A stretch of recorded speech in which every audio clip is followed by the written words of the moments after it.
ইন্নাল্লাহা আশতারা মিনাল মুমিনিনা আনফুসাহুম ওয়া আমওয়ালাহুম বিআন্না লাহুমুল জান্নাহ يقاتلون في سبيل الله فيقتلون ويقتلون وعدا عليه حقا في التوراة والإنجيل والقرآن ومن أوفى بعهده من الله فاستبشروا ببيعكم الذي بايعتم به وذلك هو الفوز العظيم আল্লাহ রাব্বুল আলামিন বলেন ইন্নাল্লাহা আশতারা নিশ্চয়ই আল্লাহ রাব্বুল আলামিন ক্রয় করে নিয়েছেন কাদের কাছ থেকে মিনাল মুমিনিন মুমিনদের কাছ থেকে আল্লাহ রাব্বুল আলামিন ক্রয় করে নিয়েছেন কিনে নিয়েছেন আনফুসাহুম ওয়া আমওয়ালাহুম তাদের জান এবং মাল আল্লাহ তাআলা কিনে নিয়েছেন বিআন্না লাহুমুল জান্নাহ জান্নাতের বিনিময়ে একটা বুঝতে আগে কথা ভালোভাবে বুঝেন এখানে আল্লাহ তাআলা বলেন আমি মুমিনদের থেকে কিনে নিয়েছি অর্থাৎ বেচে কেনা করতে গেলে চারটি শর্ত কয়টি শর্ত চারটি শর্ত আপনি যদি বেচে কেনা করতে যান তাহলে চারটি শর্ত এক নাম্বার ক্রেতার প্রয়োজন কিসের প্রয়োজন মানে যিনি কিনবেন ওনার প্রয়োজন ক্রেতার প্রয়োজন দুই নাম্বার বিক্রেতার প্রয়োজন বিক্রেতার প্রয়োজন তিন নাম্বার পণ্য প্রয়োজন মাল যেটা জিনিস কিনতে হবে চার নাম্বার যে পণ্যটা কিনবেন সেটার মূল্য প্রয়োজন তাহলে আমরা আবার বলি সবাই আমার সাথে বলেন এক নাম্বার কি প্রয়োজন ক্রেতা প্রয়োজন দুই নাম্বার বিক্রেতা প্রয়োজন তিন নাম্বার পণ্য প্রয়োজন মানে মাল চার নাম্বার যে পণ্যটা কিনবে সেটার মূল্য প্রয়োজন তাহলে এখানে দেখেন আল্লাহ তাআলা কি চমৎকার করে তুলে ধরেছেন আল্লাহ তাআলা বলেন ইন্নাল্লাহা আশতারা নিশ্চয়ই আমি আল্লাহ ক্রয় করে নিয়েছি তাহলে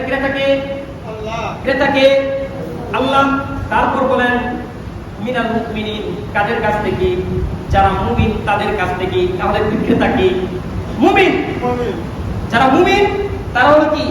বিক্রেতা যাদের ভিতরে যারা মুমিন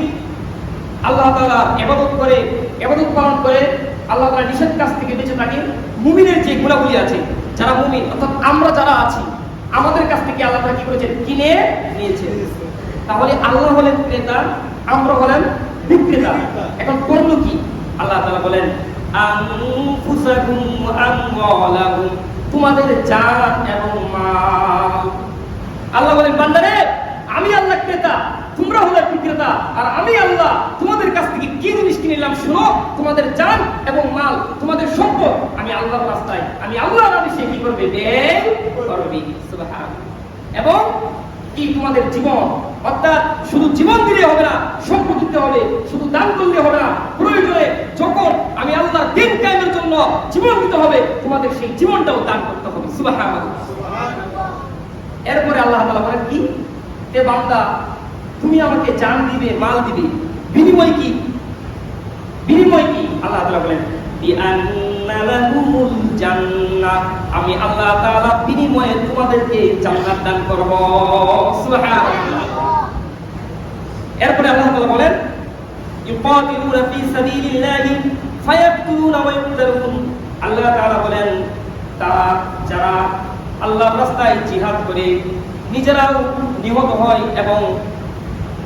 হত্যা করে এরপর আল্লাহ তাআলা বলেন ওয়াদান আলাইহি হাক্কুন ফিত তাওরাত ওয়াল ইনজিল ওয়াল কুরআন আমি যে আল্লাহ তোমাদের সাথে এই ওয়াদা করলাম এটা কুরআনে আছে ইনজিলে আছে তাওরাতে আছে বলেন সুবহানাল্লাহ বলেন আমি আল্লাহর ওয়াদা সত্য আমি আল্লাহর ওয়াদা কি সত্য আল্লাহ তাআলা বলেন যে আমি আল্লাহ ওয়াদার ক্ষেত্রে অধিক সত্যবাদী আমি আল্লাহর চেয়ে পৃথিবীতে তোমরা আর কোনো সত্যবাদী পাবে না এরপর আল্লাহ তাআলা বলেন যে তোমরা কি করো সুসংবাদ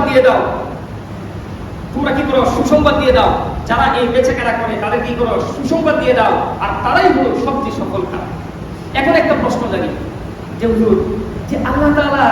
আমাদের কাছ থেকে জান মালের বিনিময়ে জান্নাত আমাদেরকে দান করবেন আল্লাহ তাআলা বলেন আমি কিনে নিয়েছি আমি কি করেছি কিনে নিয়েছি তোমাদের জান মালের বিনিময়ে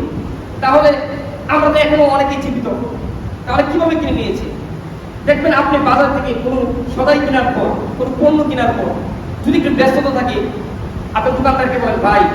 আমি এই জিনিসটা আপনার দোকানে কিছু সময়ের জন্য রেখে গেলাম, আমি এসে নিয়ে যাব। এখন আপনি যখন আসবেন তখন নিয়ে যাবেন, আর আসার পরে দোকানদার আপনাকে ওই জিনিসটা দিতে কি থাকবে, বাধ্য থাকবে। আল্লাহ তাআলা বলেন, আরে বান্দা, আমি আল্লাহ তোমাদের কাছ থেকে তোমাদের জীবন এবং তোমাদের সম্পদের বিনিময়ে কিনে নিয়েছি। শোনো, আমি আল্লাহ কিছু সময়ের জন্য তোমাদেরকে যে এগুলো আমানত রেখেছি, তোমাদের জান, তোমাদের সম্পদ আমি আল্লাহ কিছু সময়ের জন্য তোমাদের কাছে আমানত রেখেছি। যখনই আমি আল্লাহ চাইবো তখনই ওই জিনিসগুলো আমাকে ফেরত দিয়ে দিতে হবে। সুবহানাল্লাহ। তখন আর কি করা যাবে না, নিজের কাছে রাখা সম্ভব না। এই জন্যই আমাদেরকে, যাদেরকে আল্লাহ তাআলা সম্পদ দিয়েছে, আমরা কি করব, সেই সম্পদ থেকে আল্লাহর রাস্তায় কি করব, ব্যয় করব। আল্লাহর রাস্তায় কি করব, ব্যয় করব। যার যতটুকু সাধ্য আছে সেই সাধ্য অনুযায়ী আমরা কি করব, আল্লাহর রাস্তায় ব্যয় করব। নবীজি একবার ভাষণ দিচ্ছিলেন, সাহাবাদেরকে নিয়ে কথা বলছিলেন। তখন একজন প্রশ্ন করলো, ইয়া রাসূলুল্লাহ, মাতাস সাআ, কিয়ামত কখন সংঘটিত হবে? নবীজি কথার মাঝখানে এই প্রশ্নের উত্তর দিলেন না, ওই কথা চালিয়ে গেলেন। এখন সাহাবা-কেরামের মধ্যে খারাপ বিষয় হচ্ছে, নবীজি কি রাগ করলেন নাকি আমাদের কথাটা শুনতে পাই নাই, আমরা যে প্রশ্ন করলাম এটা কি শুনতে পাই নাই?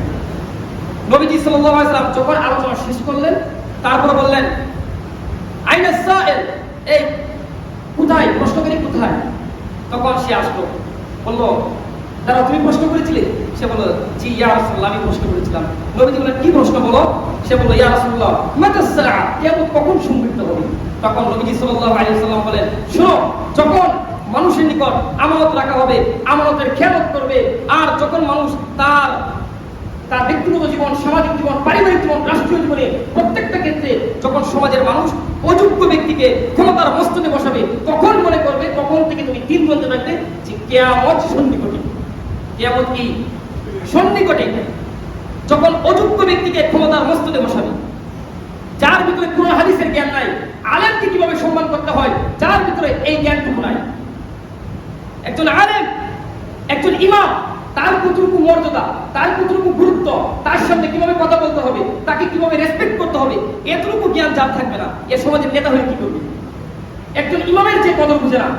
একজন জ্ঞানীবান ব্যক্তি, সমাজে এমন অনেক মানুষ আছে, একজন জ্ঞানীবান ব্যক্তি তাকে সম্মান দিয়ে কথা বলে না। আছে আমাদের সমাজে এরকম? একজন মুরব্বী মানুষ, বাবা বয়সী লোক, তাকে ধমক দিয়ে কথা বলে, তাকে ধাক্কা মেরে চলে যায়। আসলে এরকম কেন? আপনি কবে শিখবেন এইগুলা? এই জন্যে আমরা যাকেই নেতা নির্বাচন করব, বুঝে শুনে নেতা নির্বাচন করব, এমন ব্যক্তিকে করব যে দেশ এবং সমাজের জন্য কি হয়, কল্যাণকর হয়, যে সবাইকে সম্মান দিতে পারে, সমাজের মধ্যে বিভাগ থেকে মানুষকে দূরে রাখতে পারে, সমাজের শান্তি এবং শৃঙ্খলা বজায় রাখতে পারে। আল্লাহ তাআলা আমাদেরকে এমন নেতা দান করুন, বলেন আমিন।